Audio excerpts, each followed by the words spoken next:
Hi, I'm Willie Jones, and today I'll be reviewing Suffragette. Suffragette is a movie about the women's rights movement to get the right to vote and for equal rights in London. Now, I had high expectations for this movie because of its amazing cast. It has Carey, Mulligan, Helena, Bonham, Meryl Streep, and Brendan Gleeson. It's a great story. I'm in love with the story. I truly believe this is one of the more important stories that could be told.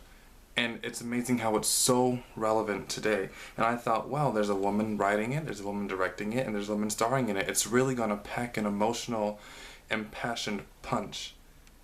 And it didn't. Suffragette is a movie that truly wastes its sensational potential in any, just about every way possible. And it all falls in the direction and the writing, strangely enough. The writing is just so very plateaued. You know, it's repetitive and plateaued. A lot of the same plot points are happening over and over again, and we're seeing repeats and similar sorts of inciting incidents. You know, and if you have the same sort of inciting incidents happening over and over again, you start to want a climax. You start to want some rising action, something to get you more and more invested. We're never fully invested because the movie stays on this certain plane of tone and mood. And that's really where it lies. It also lies in the direction as well, because the direction never really tries to elevate the screenplay to more than what it can be. And there were actually instances in the screenplay that could have been raised to the next level, that the direction didn't allow it to be raised. And then secondly, the writing. We have a wonderful main character named Maud, beautifully played by Carey Mulligan, but it could have been so much more. Maud is constantly being changed by the events around her. Scratch that. She's being influenced by her events, but she's never being changed by them.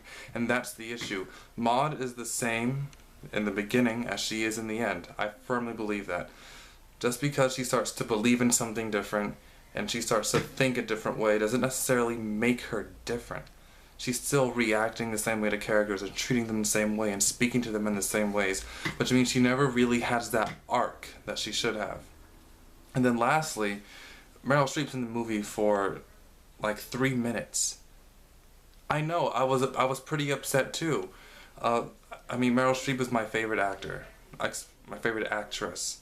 And I was expecting so much more from her, and it was just like a cameo, not even a glorified cameo, like Tom Cruise in Tropic Thunder. It's just a cameo.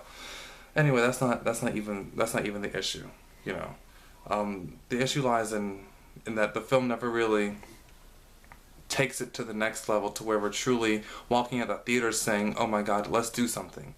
Let us also fight for this cause." We're never impassioned because the film never reaches that next level. And there are some other mistakes there, like I feel with Miss Pankhurst, who's played by Meryl, she could have been really set up. That could have been another moment. You know what I'm saying? This movie lacks so many of those moments that get us invested and impassioned. You know, and I think that's really one of them that could have really helped with the whole plateau thing, is making sure Pankhurst wasn't shown before we see her.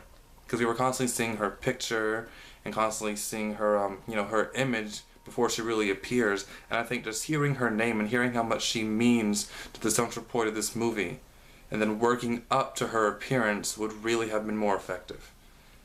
And for that reason, I give this movie 2 out of 5 stars and recommend it for ages 13 to 18.